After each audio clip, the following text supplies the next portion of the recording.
Tiempo de Dios, programa cristiano que se transmite en Vida TV con la doctora María Caridad Perdomo, llevando un mensaje de amor. Y quiero felicitar de una manera especial a la pastora por sus 60 años. Pastora, de ahora en adelante hacia abajo y no hacia arriba. Porque usted está rejuveneciendo, pastora. Qué bendición, qué gozo. Bueno, si están por Miami o por la Florida, para el 1 de diciembre, les quiero invitar al Congreso Anual de Voice to the Nation Ministries. Va a estar tremendo, un congreso de avivamiento y de poder. Tenemos invitado a un puertorriqueño, el pastor Edgardo Aubrey. Y tenemos invitados al profeta y pastor Daniel Cabrera de Argentina. Y una servidora, aparte de grupos de alabanza y adoración, cantantes, danzas. Va a haber un banquete, comida, de todo. Así que si está por Miami en esa fecha de vacaciones o por Navidades o ver familia y quiere venir, dejé unas cuantas invitaciones para si no está en Puerto Rico, pues será un honor recibirles allá como parte de esta casa. Amén. Así que es un gozo estar aquí en esta mañana. Vamos a entrar en la palabra del Señor porque hoy quiero hablarles acerca de metamorfosis. Mira qué palabra, metamorfosis. Vengan conmigo, por favor, a 1 de Corintios 1, del 25 al 31. 1 de Corintios 1, del 25 al 31, y va a estar en pantalla. Dice así: porque lo insensato de Dios es más sabio que los hombres, y lo débil de Dios es más fuerte que los hombres. Pues mirad, hermanos, vuestra vocación, que no sois muchos sabios según la carne, ni muchos poderosos, ni muchos nobles, sino que lo necio del mundo escogió Dios para avergonzar a los sabios. Y lo débil del mundo escogió Dios para avergonzar a lo fuerte. Y lo vil del mundo y lo menospreciado escogió Dios, y lo que no es, para deshacer lo que es, a fin de que nadie se jacte en su presencia. Mas por Él, por Dios, estáis vosotros en Cristo Jesús. Es por Dios que estamos en Cristo, el cual nos ha sido hecho por Dios. Ese Cristo nos ha sido hecho por Dios sabiduría, justificación, santificación y redención, para que, como está escrito, el que se gloría, gloríese en el Señor. Amén. Gracias, Señor, por tu palabra. Tu palabra es vida. Tu palabra transforma. Tu palabra cambia. Tu palabra renueva. Gracias, Señor, por tu palabra en esta mañana. En el nombre poderoso, que sobre todo nombre, ¿quién es? No les oigo. ¿Quién es? Amén, amén, amén. Hay metamorfosis. Y hay metamorfosis en todas las áreas de la vida. Dios es un Dios tremendo, es un Dios de transformación, de cambio. Hay metamorfosis en el hombre. El hombre nace, el hombre madura y el hombre muere. Y hay un deterioro que no podemos evitar por mucha cirugía plástica.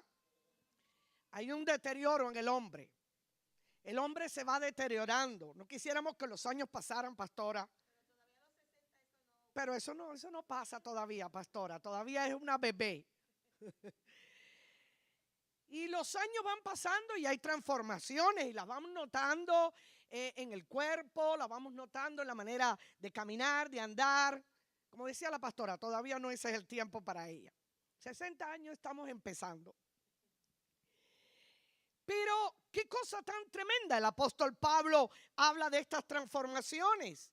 Y el apóstol Pablo reconoce que en el hombre hay una metamorfosis debido al pecado, porque dice Eclesiastés que Dios puso eternidad en el corazón del hombre. El hombre no fue creado para morir. El hombre no fue creado para envejecer. El hombre no fue creado para que la muerte fuera el enemigo, que es un enemigo del hombre. Gloria a Dios por Cristo que venció la muerte. Ya eso no es un flagelo, un problema. Cristo venció la muerte espiritual en la cual el hombre ha vivido desconectado de Dios, y Cristo venció la muerte física porque se levantó de entre los muertos.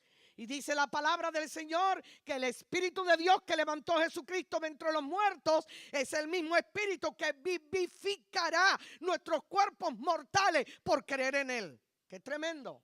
O sea que un día también nuestros cuerpos mortales de muerte debido al pecado serán vivificados, resucitados por el poder de Dios, por el mismo Espíritu de Dios que levantó a Jesucristo de entre los muertos. Ese mismo Espíritu nos vivificará y nos vivifica.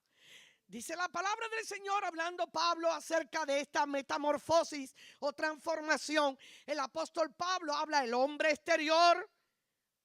Vamos a ver ese versículo, se lo voy a poner. Dice: el hombre exterior se va desgastando de día en día. Dice así en 2 de Corintios 4:16, para que lo tengan y lo vean en pantalla. Dice: por tanto no desmayamos, aunque nuestro hombre exterior se va desgastando, el interior empero se renueva de día en día. Tremendo. Así que ocurre una metamorfosis donde el hombre exterior se va desgastando por el pecado, pero sin embargo el hombre interior, por el Espíritu de Dios, por conocer a Cristo, por tener una experiencia con Él, nos podemos ir renovando de día en día. O sea, vamos rejuveneciendo. Y curioso, porque esta transformación interior que ocurre en el ser humano por conocer a Cristo nos hace, a la inversa de la transformación exterior, a veces esa transformación interior en nuestro espíritu, en nuestra alma, y aún afecta a nuestro cuerpo. Porque usted mira a una persona transformada por el Señor, una persona que está viviendo conforme a los mandamientos de Dios, y usted le mira el rostro y usted dice: oye, pero ¿qué tú has hecho? ¿Qué tú te has hecho? Porque es que te veo más joven. Es que cuando estábamos sin Cristo andábamos con la cara larga, amargados, y parecía que teníamos 80 años. A veces tú ves jóvenes que tú los miras y tú dices: pero ¿qué edad tienen? Porque deberían estar gozosos, alegres, con 20 años, y parece que un tractor les ha caído arriba. Sin embargo, cuando usted viene a Cristo, usted ve una transformación, una renovación interior que hasta se refleja exteriormente. Es un cambio, tu rostro se ilumina. Y a veces tú dices: wow, pero qué transformación ha ocurrido en esa persona. Y es que la transformación, Dios es un Dios de transformaciones, de cambios. La transformación la podemos ver en todas las esferas de la vida. En las criaturas que Dios ha creado. La Biblia habla, por ejemplo, de animales y nos habla de transformaciones o metamorfosis, que son cambios que se producen en la propia naturaleza. Por ejemplo, una de las cosas que a mí siempre me gustó cuando niña era mirar las hormigas. Las hormigas son dignas de analizar. Incluso la Biblia habla de las hormigas como que son perseverantes, trabajadoras, no son haraganas, no dejan que el tiempo pase y cuando llega el momento difícil no tienen que comer ni nada almacenado. Son sabias, ellas guardan en la banca. Ellas guardan en la banca porque saben que a veces viene un huracán y usted no tiene que estar pidiendo dinero a nadie. No, vino un huracán, pero usted tiene en la banca. Esas son las hormigas. Las hormigas almacenan para el tiempo malo, para el tiempo del frío. Y son trabajadoras, abnegadas. Tremendo. Pero hay algo interesante con las hormigas, hablando de metamorfosis y de cambio. Las hormigas, ustedes ven lo pequeñas que son, y a mí me llamaba la atención cómo ellas eran capaces de cargar, ¿verdad?, un pedazo de pan tan grande. Y usted las ve que ellas lo llevan y que entonces se conectan unas con otras y hacen una red tremenda. La unidad que tienen las hormigas, tienen un lenguaje propio de networking. Ellas trabajan en networking, en unidad. Y cuando usted le cambia el curso del camino, ellas le buscan otro. No hay nada que las detenga. Son muy sabias. Pero lo interesante de las hormigas es que ellas pueden cargar, algunas de ellas, 5 veces más que el peso normal de ellas. Imagínense, vamos a ponerlo en términos estadísticos con el hombre.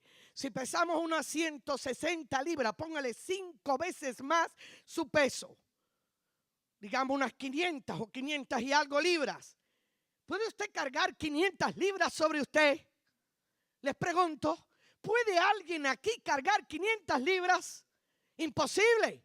Pues la hormiga carga 5 veces más el tamaño que ella tiene y el peso de su propio cuerpo. ¿Saben ustedes por qué? Porque la hormiga tiene una propiedad que la pudiéramos llamar metamorfosis, cambio, transformación en su propio cuerpo, que es capaz de ser, vamos a ponerlo así, elástica, flexible. De manera que ella se pone flexible, suave, elástica para poder cargar ese peso. Muchas veces pensamos, ¿podemos nosotros llevar un peso de gloria tan grande siendo tan débiles? ¿Podemos nosotros ser usados por Dios a pesar de nuestras debilidades, inhabilidades, incapacidades, flaquezas que podamos tener, sea en el área del cuerpo, en el área del alma o aún incluso si aún no hemos entendido el mundo espiritual? Las hormigas. Hay unas hormigas en África que, escuchen esto, tan chiquiticas las hormigas, tan pequeñas. Y en el África hay un área del África donde se cultivan o crecen de por sí, por la propia naturaleza, acacias. Árboles de acacia. Los árboles de acacia ayudan a la forestación del África. Muchos hombres han entrado al África y cortan la acacia, creando una deforestación y creando un desequilibrio ecológico en el medio ambiente, lo que ha hecho que haya problemas en el África. Bueno, ustedes saben lo que hacen las hormigas. Las hormigas son las cuidadoras de acacia del África. Cuando los elefantes, imagínense los elefantes, tan grandes estos animales. Los elefantes llegan y ellos destruyen las acacias, se comen las acacias. Las hormigas llegan y se le meten en la trompa a los elefantes y los empiezan a picar. Los elefantes se vuelven locos con las hormigas dentro de la trompa. ¿Ustedes se imaginan eso? Tan chiquiticas, pero oiga, echan a correr a los elefantes. Tremendo. ¿Saben ustedes que con el poder de Dios y la transformación del Espíritu en medio de nuestras debilidades, inhabilidades, incapacidades, el poder de Dios en nosotros puede hacer grandes cosas? No hay limitaciones para Dios, hermanos. No hay limitaciones. Si una hormiga echa a correr a un elefante, ¿cuánto más tú en el nombre de Cristo no haces correr a las huestes demoníacas? Por supuesto que sí. ¿Qué de la oruga? ¿Qué de la oruga? La oruga es un gusano. Hay 4 fases interesantes en la oruga. La Biblia habla de la hormiga y habla de la oruga. La oruga primero es un huevo, aparentemente insignificante. Después se convierte en un gusano. Cuando tú miras un gusano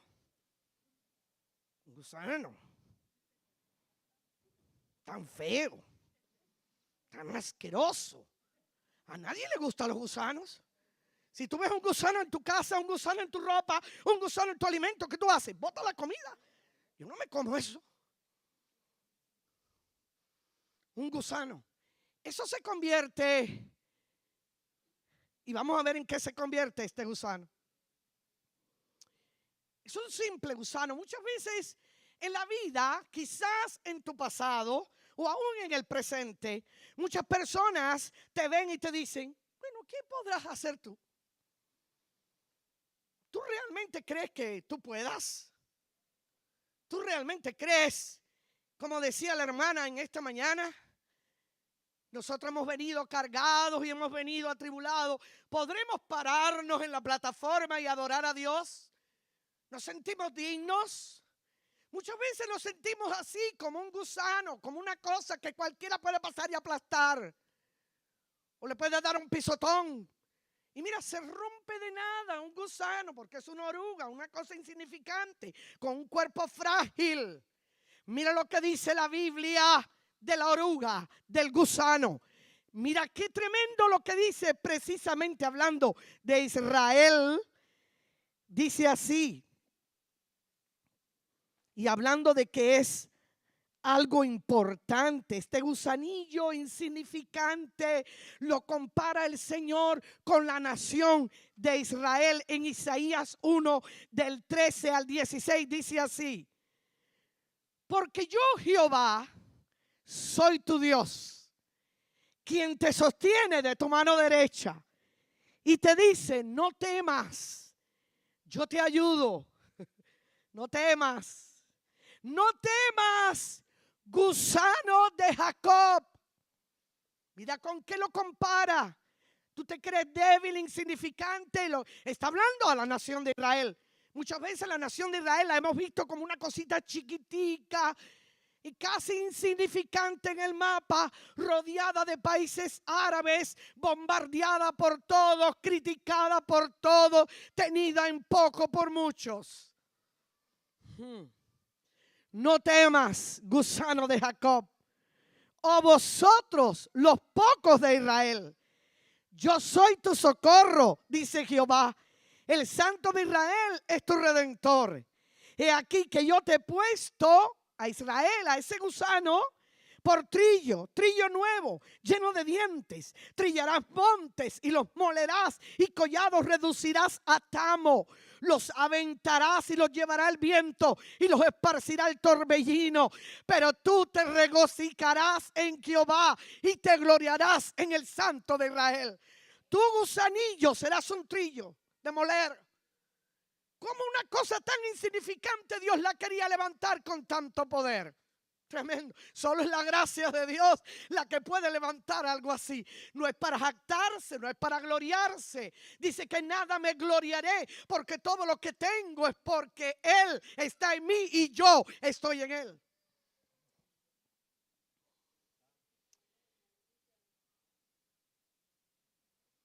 Yo estoy aquí por un milagro de Dios. Porque mi mamá abortó muchos hijos. Mi papá era muy egoísta. Mi papá no quería hijos. Mi papá odiaba a los niños. Porque mi abuela lo crió como era el hijo varón. Era solamente una hija hembra y un varón. Y el varón era el preferido de mi abuela. Pues lo crió muy egoísta, que todo se lo merecía. Y mi abuelo tenía buena posición económica y le dieron muchas cosas a mi padre. Y mi padre se creía que era la última Coca-Cola en el desierto. Mi padre era muy egoísta. Y mi madre se casó con mi padre siendo muy joven. Mi madre quizás tendría unos 15 o 16 años cuando se casó con mi padre. Y mi padre le llevaba 10 años a mi madre y era muy fuerte de carácter. Y cada vez que mi madre salía embarazada, mi padre le decía, no quiero eso. No lo quiero. Aquí no quiero niños. Tú sabes que no me gustan los niños. Varios abortos tuvo mi madre, instigada y empujada por mi padre, aunque ella no quería. Pero como no tenía fuerza de voluntad y era muy joven y desconocía todas las implicaciones de un aborto, que es muerte, asesinato. Cuando mi madre sale embarazada de mí, Mi padre tampoco me quería, pastor. Y me dijo, eso no lo quiero. Pero mi madre dijo, yo lo voy a parir, soy yo la que lo voy a tener. Y no me vas a decir más que no puedo. Por 9 meses mi madre luchó conmigo en el vientre entre la vida y la muerte. Le dio hepatitis estando yo embarazada de mí. No comía mi madre, estaba que parecía un flejo humano, un cadáver andante. Comía solo manzanas. Yo estoy viva por un milagro de Dios. Cuando nací, mi padre no me miraba. Ustedes saben que el padre es importante, la figura paterna es pero trascendental en una familia. El padre es el que da identidad, pastor. El padre es el que es la seguridad. Levante la mano, pastor. Mira la mano del pastor. Y el pastor, y eso que es flaquito, ¿verdad? Mira mi manito al lado del pastor, mire. Mire. Porque la mano del padre cuando toma a un niño, no importa si hay oscuridad, el niño se siente seguro. Papito está ahí al lado mío, papito es fuerte. La mano de papá me da seguridad. El padre da identidad. El padre te da seguridad. Te da protección el padre. Por eso hay muchos hijos hoy en día, hay muchos jóvenes sin identidad, corriendo de un lugar a otro, buscando que alguien les ame, buscando esa mano fuerte que los sostenga, porque no la tienen. Jóvenes que no saben quiénes son y se sienten también como gusanillos. El padre también da provisión. Se sobreentiende que el padre sea el proveedor. Y la madre, ¿qué da la madre? La madre es importante también en la familia. La madre da seguridad también hasta cierto punto, pero la madre es socorro. La madre es socorro. Yo tengo una cortadita en el dedo y ¿a dónde voy? Ay, mamita, mira la cortadita en el dedo, mamita. Porque yo sé que mamita dice, ranita de sana, ¿cómo se llama el cuento ese? El dicho, no sé si aquí. Sana, sana, ranita, culito de rana, no sé qué. Curita de rana, no sé bien cómo es.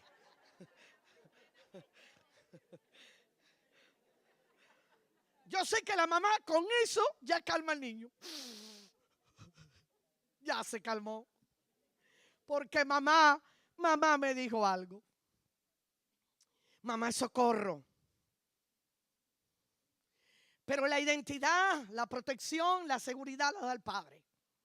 Y ahí no estaba el padre, al contrario, el padre decía, no quiero eso, recójalo. Yo me caía, recójalo. Y yo lo quita con las paticas flacas que tenía. Corría para ver a mi papá. Para que mi papá me abrazara. Para que mi papá me dijera algo. Crecí sintiéndome como un gusano. Aunque era una familia pudiente y abuela me amaba y había paz en el hogar. Pero me sentía débil, me sentía que algo me faltaba hasta que conocí a Cristo. Y ese espíritu de rechazo, de inseguridad y la verdadera identidad me la dio el Señor. Amén. Y perdoné a mi padre y mi padre conoció al Señor antes de morir. Es una larga historia. Lindo lo que hizo Dios tocando el corazón de mi padre. Pero qué tremendo, qué tremendo. A veces nos podemos sentir porque la vida nos golpea en diferentes áreas de la vida, nos golpea y nos podemos sentir como un gusano. Un gusano que cualquiera puede pisotear y cualquiera puede venir y cualquiera puede arrasar y cualquiera no le da importancia. Pero qué tremendo es cuando el Señor nos dice, yo puedo hacer de ese gusano por mi gracia un trillo fuerte, poderoso. Y aunque sea despreciado, rechazado, tenido en poco, yo le doy identidad, seguridad y provisión. Porque el Señor le dice, no temas, yo estoy contigo, no temas, gusano de Jacob. Hay algo acerca del gusano. Que el gusano no se queda en un simple gusano. No se queda en una simple oruga. Hablando de metamorfosis. Empieza como un huevo, pasa a ser una oruga, Pero ¿saben ustedes el proceso de la oruga? La oruga se enrosca por 3 o 4 semanas en una hoja de la cual ella se alimenta por largos días. Y al final ella se enrosca en lo que se le llama la crisálida. Y está escondida en la crisálida por 3 o 4 semanas. Porque ella sabe que es necesario el esconderse, el entrar en intimidad, para que haya una renovación y pueda salir como una mariposa. ¿Saben que Dios quiere hacer una metamorfosis, un cambio en tu vida hoy? ¿Sabe que Dios quiere llevarte a pasar de una oruga, una simple cosa, a ser un hombre y una mujer como una mariposa que vuele en libertad y con destino, colorida, maravillosa? ¡Oh, tremendo lo que Dios quiere hacer!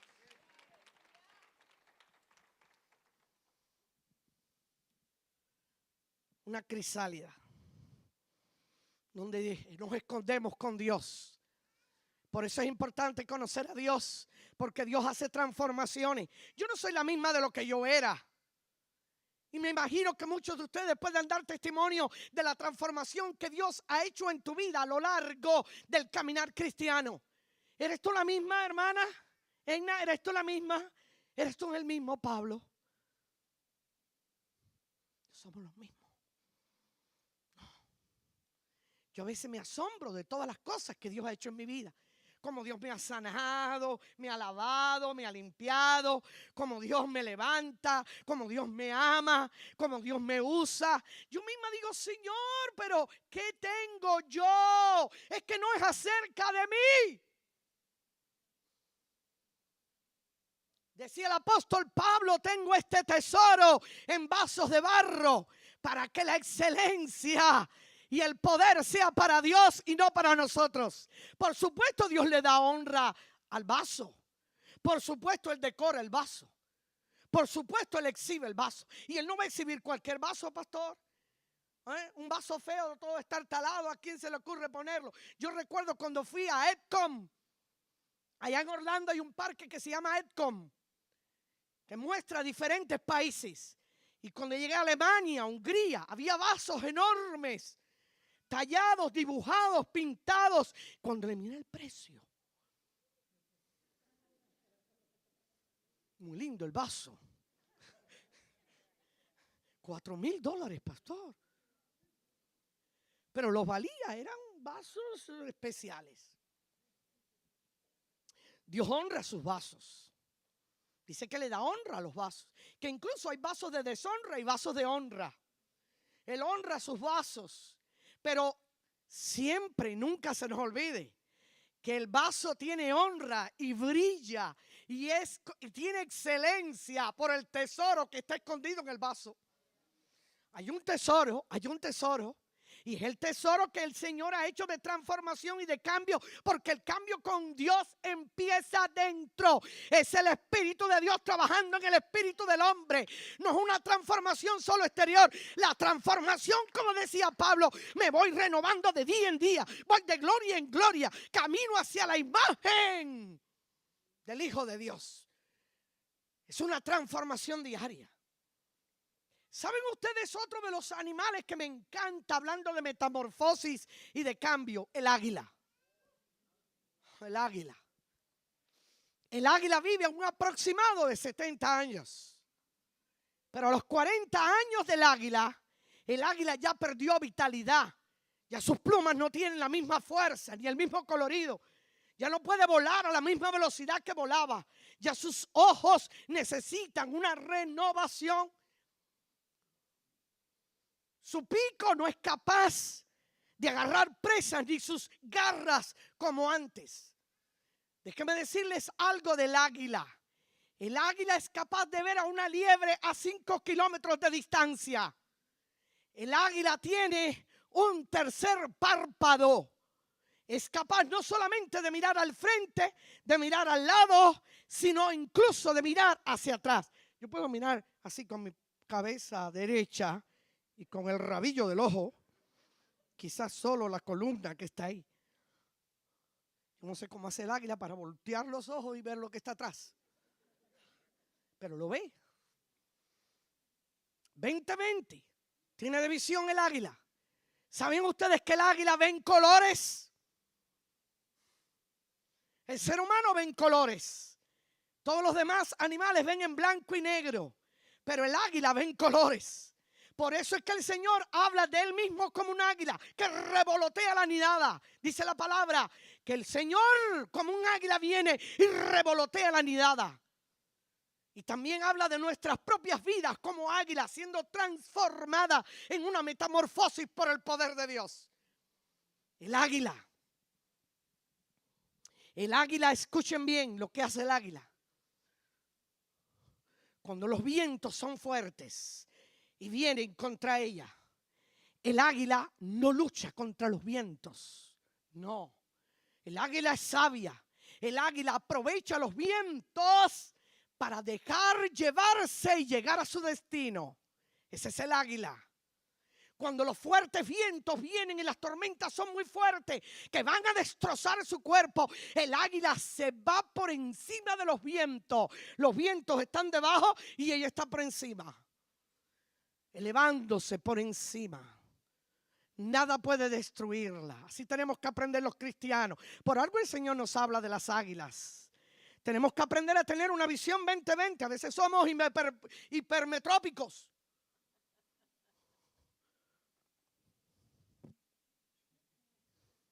Hipermetrópicos. No vemos lo que tenemos delante de nosotros. Las bendiciones de Dios a veces son grandes y no las vemos. Están ahí alrededor y estamos, ay Señor, si tú me dieras, si tú hicieras, eras. Y no miramos lo que tenemos a nuestro alrededor. Todos los días tenemos que estar agradecidos de lo que el Señor nos da diariamente. Nuevas son las misericordias de Dios cada mañana. Hipermetrópicos, miopes, no ven de lejos. Yo recuerdo antes, gracias a Dios que la tecnología ha avanzado, pastor, para los miopes, pero antes era un fondo de botella, los espejuelos. Usted veía un miope y usted le veía usted dice, pero ven acá, ese grosor de espejuelo que tiene este hombre. No ve de lejos el miope. Mira, no tiene visión de larga distancia. Dios quiere que su pueblo tenga una visión también de larga distancia. ¿A dónde me lleva Dios? ¿Qué Dios quiere conmigo? ¿A dónde voy a volar? Oh, no hay limitaciones. Me decían que yo no podía, que yo no llegaba. Pero el poder de Dios me lleva más allá de los límites. Las limitaciones las ponemos nosotros con nuestra falta de visión. Pero no tenga una falta de visión. Dios nos quiere renovar y transformar en la visión. Todos los días en su presencia usted puede ver lo que otros no ven. Miopes y astigmatismo. El astigmatismo, ¿saben lo que es el astigmatismo? Aquellas cosas desfiguradas. Las personas ven las cosas moviéndose fuera de orden. Así andan algunos mirando, no miro o no miro. ¿Veo o no veo? ¿Dónde están las bendiciones? Oh, Señor, ¿a dónde tú me llevas? ¿Será Miami? ¿Será las Carolinas? ¿Será? Porque el ciclón María pasó. Y hay quien a veces no sabe a dónde va. Qué bueno es que el águila tiene una visión 20/20. 4 tipos de visiones. Hipermetrópicos, miopes, astigmatismo y 20/20. Yo quiero tener visión 20/20 como el águila. Pero ¿saben que a los 40 años el águila, esa águila que es capaz de volar por encima de los vientos, esa águila que es capaz de coger una presa con sus garras y su pico, capaz de ver a 5 kilómetros de distancia una liebre con una visión 20/20, capaz de remover la nidada también y enseñar a sus aguiluchos a volar desde temprana edad? A los 40 años le faltan las fuerzas.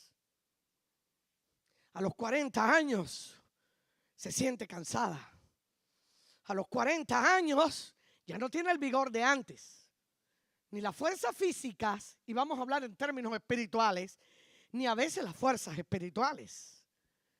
Pero el águila sabe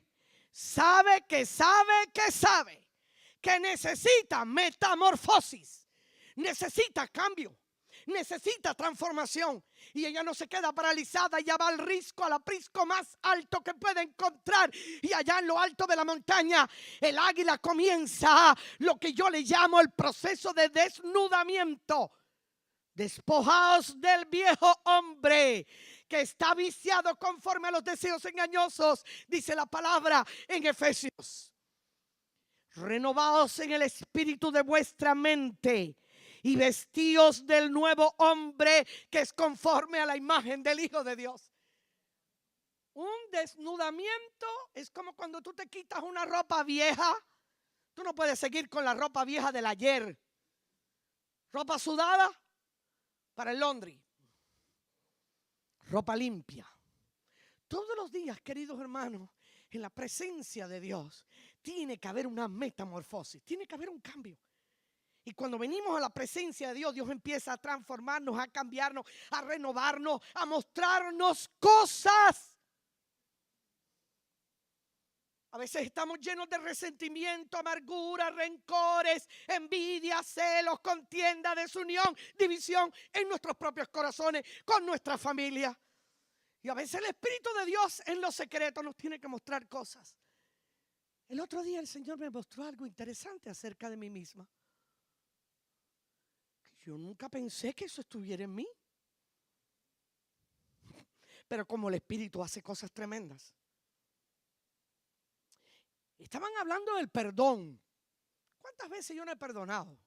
Perdoné a todo el que tenía que perdonar, perdoné a personas en el ministerio, perdoné a padre y madre, perdoné. Una lista grande. Mi corazón está libre.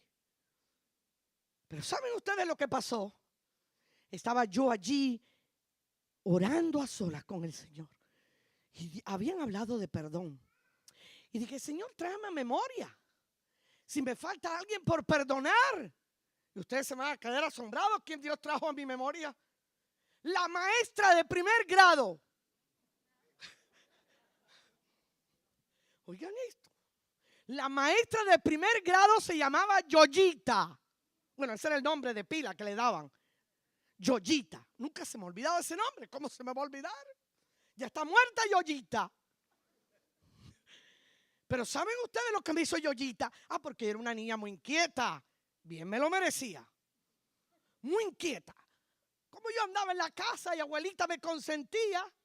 Y yo creía, yo era la hija única. Imagínate tú, yo hacía en mi casa lo que a mí me daba la gana. Cuando llegué a la escuela pensé que la escuela era hacer lo que a mí me da la gana. Y me paraba, me sentaba, me movía, le quitaba aquel, le ponía aquel. ¡Qué niña tan inquieta! Y Yoyita viene. Yoyita, una generala. Esa Yoyita era una generala. Y me cogió pastor a la oreja. Sí, la oreja. Eso era abuso de niño también. Si es hoy la llevan presa Yoyita. Gloria a Dios que está muerta Yoyita. Y me cogió, pastora, jamás en mi vida me han retorcido algo, pastora. Y me retorcí, yo dije, pierdo la oreja. ¡Qué dolor, Dios mío! Y retorcí. A partir de ahí, la alumna ejemplar, salí de primaria la número 1, secundaria la número 1, preuniversitario la número 1, para la gloria de Dios. Pero miren lo que llevó Yoyita. Y en la universidad me gradué con honores. Pero ¿saben qué? Dejó una tara, dejó un problema que descubrí ese día. ¿Y usted sabe cuál era el problema? Miedo a la autoridad. Temor a la autoridad. Yo veía un policía, sobre todo en Cuba. Estoy por la televisión y el internet, pero bueno, hay que decirlo. Sobre todo en Cuba, policía. Temor a la autoridad. Y eso lo cargué conmigo. Porque no tenemos por qué temerle a la autoridad. La autoridad está para gobernar y para poner disciplina, pero no para crearnos temores. Y eso el Señor tuvo que tratarlo conmigo. Ustedes ven como siempre Dios está tratando cosas con nosotros para transformación y cambio, metamorfosis. Nunca se detenga. Dios siempre está haciendo cambios y transformaciones y revelándonos nuestro corazón para quitar, no para condenar, para quitar, para hacernos libres, para volar como mariposas. El águila. A los 40 años aproximadamente el águila vuela al aprisco más alto. Y allá ella se mete con Dios. 150 días, 5 meses, casi increíble. El águila se refugia y el águila comienza el proceso de desnudamiento. Se quita ella misma con su pico todo el plumaje. Luego ella misma se arranca las pezuñas. Luego ella misma con su pico se da contra una roca y se arranca el pico. Ella llevó algún alimento para allá y en esos 5 meses trata de sobrevivir. Pero ella espera. Ella espera. Los que esperan en Jehová. La crisálida de la oruga. ¿Sabían ustedes que el secreto de la vida cristiana y de la transformación de nuestro carácter, de nuestra vida espiritual, de revelaciones profundas en el espíritu, está cuando entramos en la presencia de Dios y esperamos un desnudamiento para ser revestidos con una nueva forma de vivir?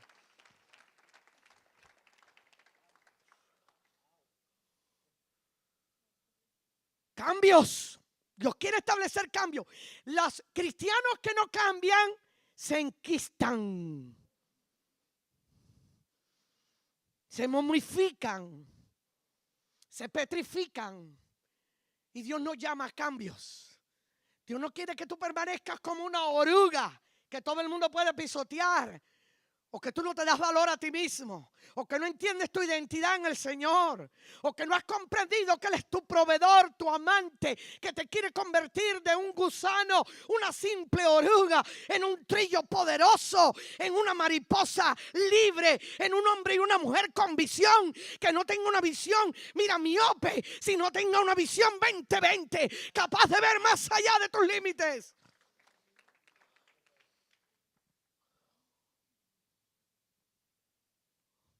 Los que esperan. Hay que esperar. ¿Saben ustedes? Hablando de la crisálida, de la oruga, que se mete, la oruga se mete y se envuelve ella misma en esta hoja. Y lo único que tú ves es una hoja colgada por un pequeño palito, vamos a ponerlo así, del árbol. Si usted trata de ayudar en el proceso de la oruga convertirse en mariposa y usted trata de abrir la crisálida, usted echa a perder el proceso. ¿Sabía que le puedes dañar las alas a la mariposa?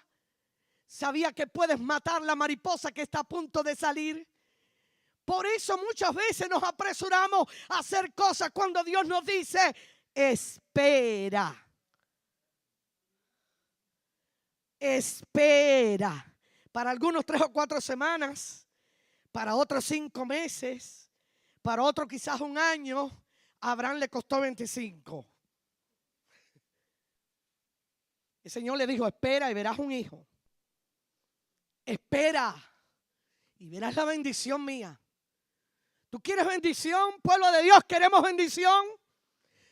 Quiero respuesta. Pueblo de Dios, ¿queremos bendición? Pues vamos a esperar, porque viene transformación y cambio. Pero ¿saben ustedes que las transformaciones y los cambios a la gente no le gusta? Ah, no, eso no. No. La gente prefiere mantenerse en el status quo. Transformación y cambio es difícil. La gente no lo acepta. Le es difícil moverse de su zona confortable a cosas desconocidas. Y el Señor te dice, si tú quieres cosas grandes, tienes que caminar por fe. El Señor no le dijo al pueblo de Israel, ¿sabes una cosa? Cuando estés metido en el Jordán, voy a bendecirte. No, el Señor le dijo, mete el pie en el Jordán en seco y verás cómo el Jordán se separa.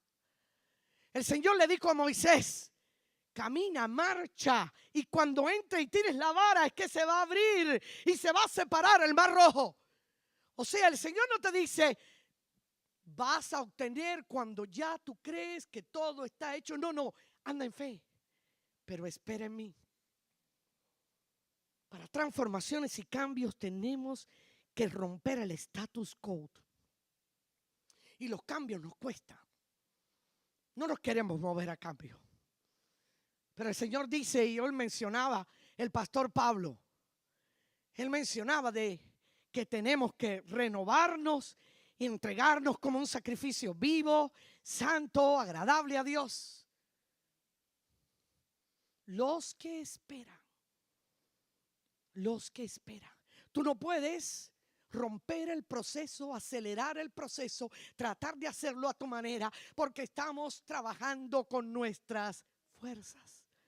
¿Qué hizo Abraham? Abraham le creyó a Dios. Muchas veces le pregunto a la gente, ¿crees tú que Abraham tuvo fe todo el tiempo?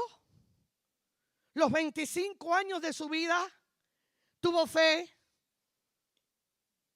Muchos me responden, no, pastora, porque en mitad del camino tuvo un desliz Abraham. Y Abraham buscó a Agar, la egipcia, la esclava egipcia, y trató de dársela a Sara. Y entró Ismael, cometió un error. Dígale, no, usted está equivocado. Son cosas diferentes. Dice Romano que Abraham no se debilitó en la fe. No se debilitó en la fe al considerar su cuerpo que estaba ya casi como muerto, siendo de casi 100 años. Y mirando la esterilidad de la matriz de Sara, no se debilitó en la fe, sino que se fortaleció en fe, dando gloria a Dios.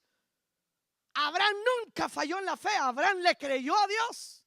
Ahora, ¿cuál fue el problema de Abraham? Que él dijo, bueno, como yo no sé cómo Dios me va a dar lo que me va a dar, pues vamos a ayudar a Dios. Como yo no sé de qué manera Dios lo va a hacer, pues vamos a ayudar en el proceso. Pero eso no quiere decir que no le creyó a Dios. Él sí sabía que Dios era poderoso para darle lo que le había prometido.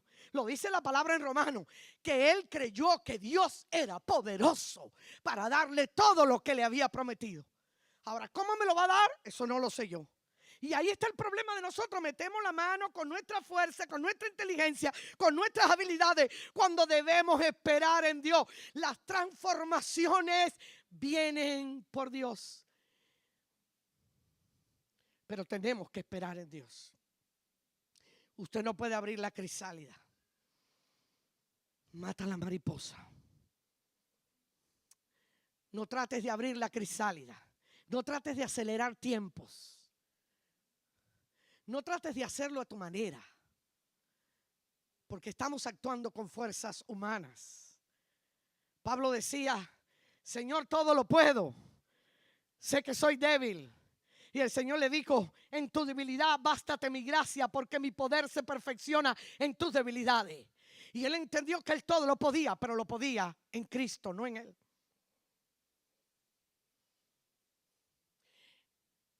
El proceso dura 5 meses de transformación. Pero en los 5 meses, después que ella se quitó todo, ese es el águila, comienza a salirle el nuevo plumaje, el nuevo pico, las nuevas garras, y está preparada para los nuevos desafíos.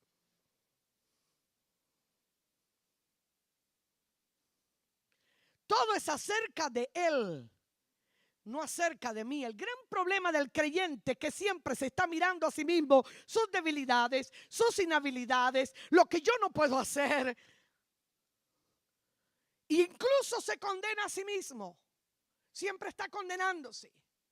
Y el enemigo utiliza la propia ley, que es buena, para condenarnos a nosotros. Mira lo que la ley dice y no lo has cumplido. Porque la ley dice, así vivirás. Tienes que hacerlo. ¿Cómo puedo yo hacer algo bueno si el bien no está en mí? Decía Pablo. Si soy débil en la carne, si tengo un hombre pecador en mí, una naturaleza pecaminosa, ¿cómo puedo yo lograr hacer lo bueno? Si me encuentro que soy un hombre débil. Y hay un grito en el capítulo 7 de Romanos donde Pablo dice: miserable hombre de mí, ¿quién me librará de este cuerpo de muerte? Pero gracias sean dadas a Dios por medio, no soy yo, no es acerca de mis debilidades. La tendencia del creyente es que te estás mirando siempre, ¿verdad?, como una oruga. Le fallé a Dios, no puedo, no sé cómo. Y la ley te dice: haz y vivirás. Cuando escuchen la diferencia entre la ley y la gracia, la ley te dice: haz y vivirás. La gracia te dice: vive y harás. La ley te demanda, la gracia te da provisión. Mira la diferencia. La gracia, la ley te demanda, te dice: tienes que hacerlo. Y tú tratas de conformarte a la ley. Tú tratas de hacer el bien y lo tratas de hacer, pero hayas que en ti hay algo superior que se llama pecado, naturaleza pecaminosa que viola o transgrede la ley de Dios. Mira, la ley es como un espejo. Si yo me miro en el espejo y tengo un corte en la cara, ¿qué yo veo en el espejo? ¿Qué hace el espejo? ¿Qué hace? Me refleja la imagen. Eso es lo único que hace el espejo. Esa es la ley. La ley me refleja el mal que está en mí, que soy pecadora. Cuando la ley entra, sobreabunda el pecado porque me muestra que soy una pecadora. La ley me va a reflejar como un espejo, pero la ley del espejo no tiene poder para removerme el pecado. Solo me lo muestra, pero no tiene poder ninguno para removerlo. La ley te dice: no robes, no mates, no envidies, no hables mal contra el vecino. Y tú tratas. Incluso puede ser que cumplas determinados requisitos de la ley. Tú no matas, tú no robas, tú no adulteras. Pero en uno le fallaste a Dios. En uno le fallaste. Mentiste. Ya le fallaste. Y dice la palabra de Dios que si cumpliéramos toda la ley, fallamos en un solo mandamiento, transgresores somos de la ley. Quiere decir violadores. Si yo voy en la ley del tránsito y siempre la cumplo, ¿cuántos manejan aquí? ¿Cuántos se han llevado un stop? Mucho. No me levantan la mano. ¿Cuántos se han llevado la roja alguna vez? Entonces, por tu propia boca y reconocimiento eres transgresor de la ley, violador de la ley. Y la ley tiene toda la autoridad para ponerte un ticket. Policía me puso un ticket. Bien, lo merecemos. Somos transgresores de la ley. Tú tratas, y le puse un ejemplo con la ley del tránsito, la ley civil, la ley moral, la ley sacramental, todas las leyes. Somos violadores de la ley.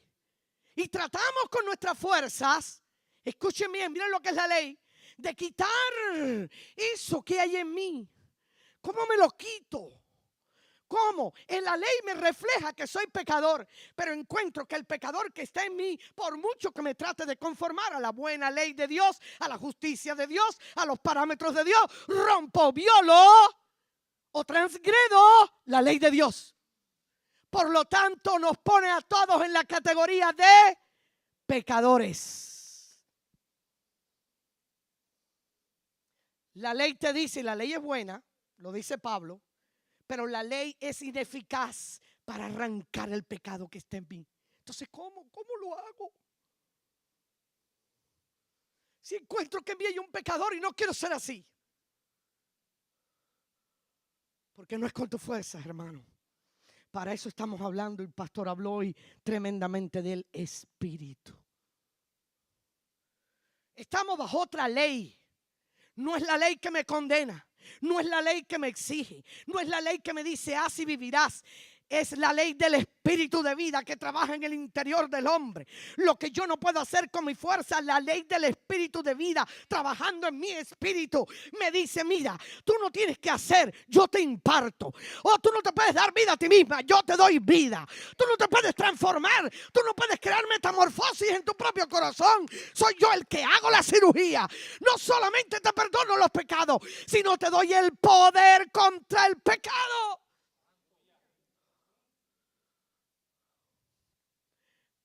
Escuchen esto. Me gusta lo de la ley de la sustitución y la transferencia. Estuve hablando de eso y ustedes lo oyeron. La sustitución. En el antiguo pacto, que era con animales, el pecador tenía que traer según lo que podía. El que era más rico traía un buey. El que era mediana clase traía un cordero.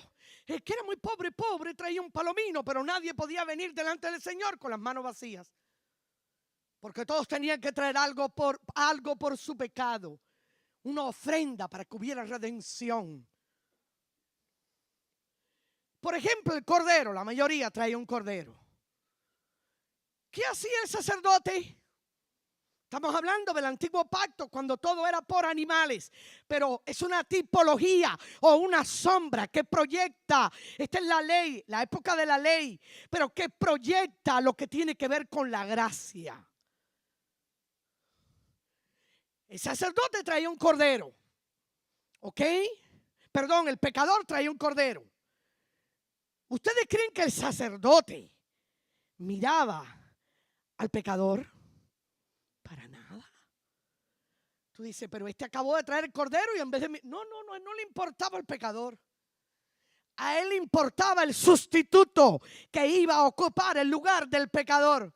A ver, ¿cuál es el sustituto? Perniquebrado, no sirve. Tuerto, peor todavía. Un cordero tuerto. Y a veces venimos así delante de Dios. Gloria a Dios que tenemos un sustituto.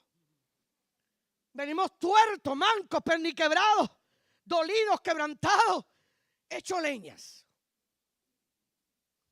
Pero es que el sacerdote no está mirando al pecador. No, está mirando al cordero.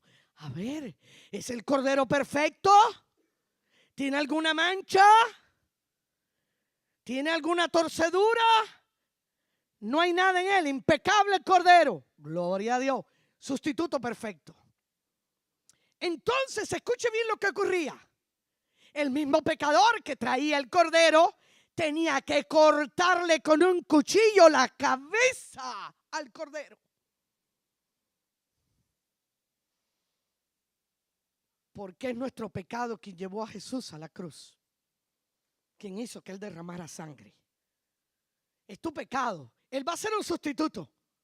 Sí, Él va a tomar mi pecado, pero yo lo voy a llevar a Él. ¿Quién dijo que a Cristo lo llevó a la cruz el Imperio Romano?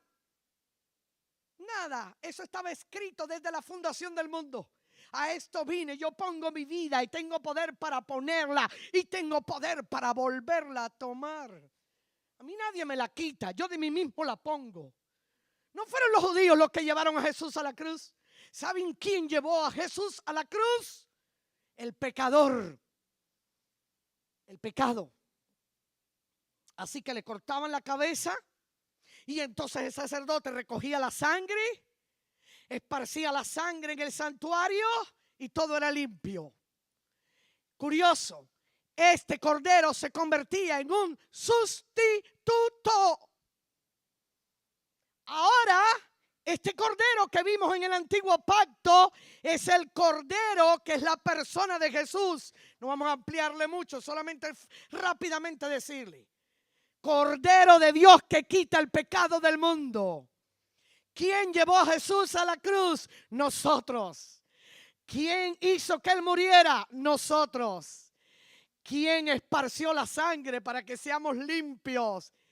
Él mismo, Él no solamente es el Cordero, Él es el sacerdote, pastor.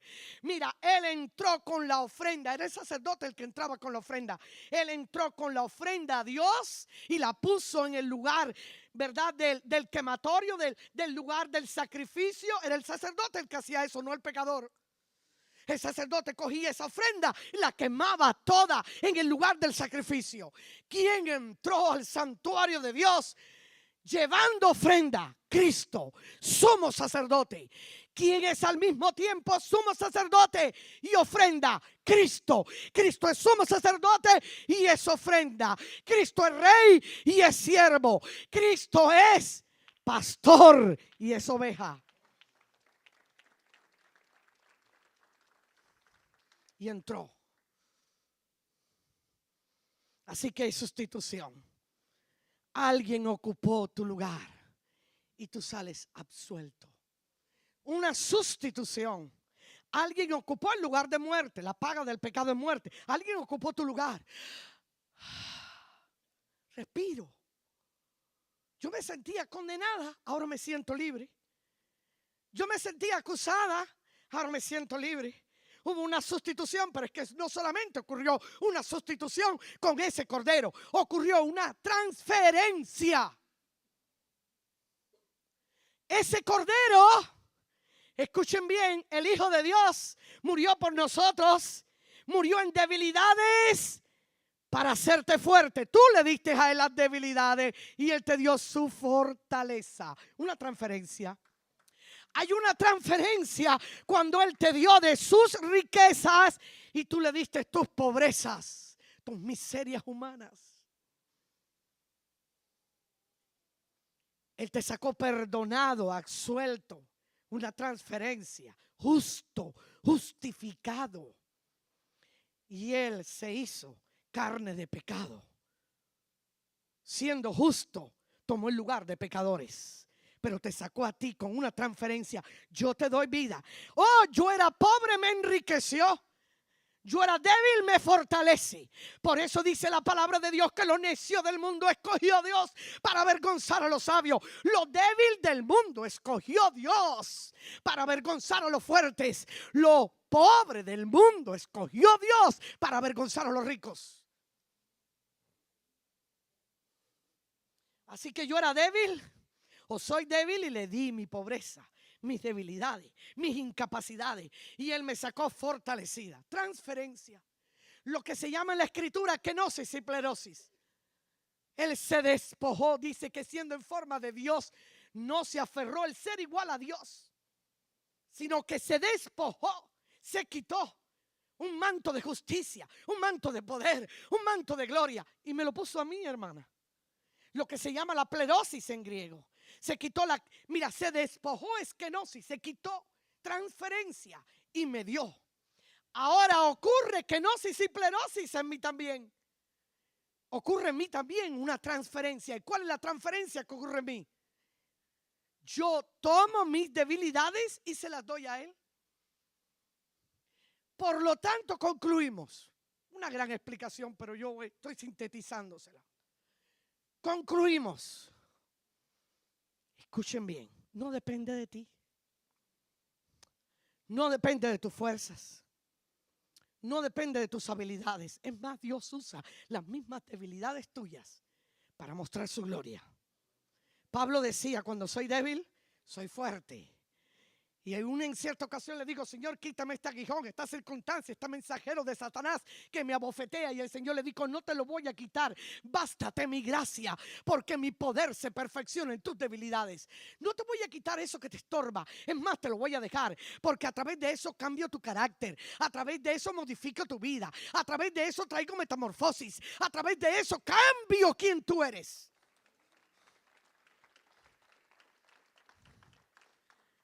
Dios nos quiere transformar. Amén. Pero no se mire más a usted mismo. Mírelo a Él. Cuando Dios te mira a través de Cristo. En Cristo tú estás completo. Dios lo ha hecho a Él. Mi santificación, mi redención, mi justificación. Todo es Cristo, todo es acerca de Él. Cuando usted empiece a mirarse a usted mismo y se empiece a condenar, usted está aplicando ley. Usted está mirándose en el espejo y está viendo sus dificultades, sus debilidades. No se mire más, la ley no tiene poder para transformarlo. Solamente el espíritu de vida en usted, trabajando en su interior, es el único capaz de cambiar, transformar. Entonces, ¿qué necesitamos, queridos hermanos? ¿Qué necesitamos en esta mañana para terminar?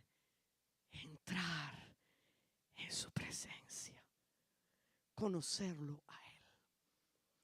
Cuando dejamos que Él nos transforme y nos cambie, pasamos a ser de una María Magdalena liberada de 7 demonios, un Gedeón débil, que los madianitas venían y casi que él corre cuando los madianitas, y el Señor le dijo: varón esforzado y valiente. Y dice: ¿quién es el esforzado y valiente?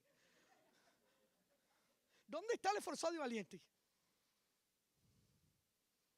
A una mujer samaritana, una mujer rechazada, materialista, prostituida, con confusiones religiosas, ¿dónde adorar? Para ser la mujer evangelista número 1 del evangelio. Tremendo. La primera en evangelizar a los samaritanos fue la mujer samaritana. ¿Quién era Elías? Porque mira que hablamos de Elías y del poder de Elías, ¿sí o no? ¿Quién era Elías, hermana? Dice la Biblia en el Nuevo Testamento que Elías era igualito que nosotros, sujeto a pasiones como nosotros. Igualito. Lo que Dios, cuando se puso en las manos de Dios y se entregó a Dios y le pidió a Dios transformación y cambio, Elías fue el profeta de fuego. ¿Quién era Pablo? Puestos en pie. Dios nos quiere llevar de gloria en gloria a transformarnos esa imagen que ya en Él tenemos completa. Tú y yo ya tenemos esa imagen en Él, ya estamos en Él completos. Solamente que Dios nos quiere llevar de gloria en gloria hacia esa imagen que ya tenemos en Él. ¿Y cómo lo logramos? No es con tu fuerza ni tus habilidades, sino bajo el poder de la ley del Espíritu de vida. Dejar que el Señor te transforme, te cambie, métete con Él, entra en intimidad con Él. Deja que la intimidad de Dios te transforme y te cambie. Y verás las transformaciones. Las transformaciones. Mira Esther. ¿Quién era Esther? Una muchacha de pueblo, una muchacha huérfana, una minoría entre la mayoría. ¿Quién era Esther? Una triste, deprimida, así la veo yo, huérfana de padre y madre, criada por un primo. ¿Quién era Esther? Relegada y tenida en poco, discriminada como judía en medio de una sociedad medo-persa. ¿Quién era Esther? ¿Quién era Esther? Y el Señor la llevó por 1 año con afeites de mujeres, masajeo especial, un toque de Dios, una intimidad con Dios. Y Esther fue transformada. ¿Saben qué significa la palabra Esther? Su nombre no era Esther, y con esto terminamos. ¿Saben cuál era el nombre de ella? El nombre de ella era Adasa. El nombre Adasa en hebreo significa mirto que florece, pero que no había florecido. ¿Saben ustedes que el mirto es una flor que termina en una estrella? Pero en ese contexto de tristezas, de orfandad, de minoría, de discriminada, de deportados, ella nunca pudo florecer. Pero cuando ella vino al encuentro con Dios, pero cuando ella vino a pasar por masajes en la intimidad con Dios, Esther fue su nombre, después cambiado al lenguaje medo-persa. ¿Y saben ustedes lo que significa Esther? Esther significa estrella. Un mirto que florece, pero que no había florecido. Pero cuando vino a una transformación del espíritu, y yo veo esta transformación de ella en el cuerpo para presentarse al rey, cuando ella determinó servir a Dios, su vida fue transformada y se convirtió en una estrella. Queridos hermanos, usted no tiene que permanecer como un huevo o una oruga. ni siquiera en una crisálida. Ese es el proceso de Dios. La crisálida es el proceso de Dios. Usted no tiene que permanecer todo el tiempo en el aprisco. Ese es el tiempo en que tú vienes a Dios. Es el tiempo de volar como una mariposa, de brillar como una estrella. Es el tiempo de levantar alas como las águilas, de refinar la visión 2020, de irnos a vuelos mayores. Es el tiempo de permitirle al Espíritu que nos transforme, que nos cambie. Y esta transformación no puede ser hecha por la carne, ni puede ser hecha por la ley, porque la ley me condena. Esta transformación será hecha por la ley del Espíritu, trabajando en el corazón del hombre, que le permita a Dios venir y trabajar y cambiar y transformar y hacer una metamorfosis en la mente, despojarnos del viejo hombre y permitirle al Señor renovarnos en el espíritu de nuestra mente por la palabra y el Espíritu, y también revestirnos del nuevo hombre. Y esto es un morir y vivir diariamente. Un morir y un vivir diariamente. Así que juntamente con Cristo estoy crucificado. Ya no vivo yo, mas vivo Cristo. Vamos. Perdono, llevando un mensaje de amor y sabiduría de parte de Dios, exaltando el nombre de nuestro Señor Jesucristo. Jesucristo, Jesucristo, Jesucristo.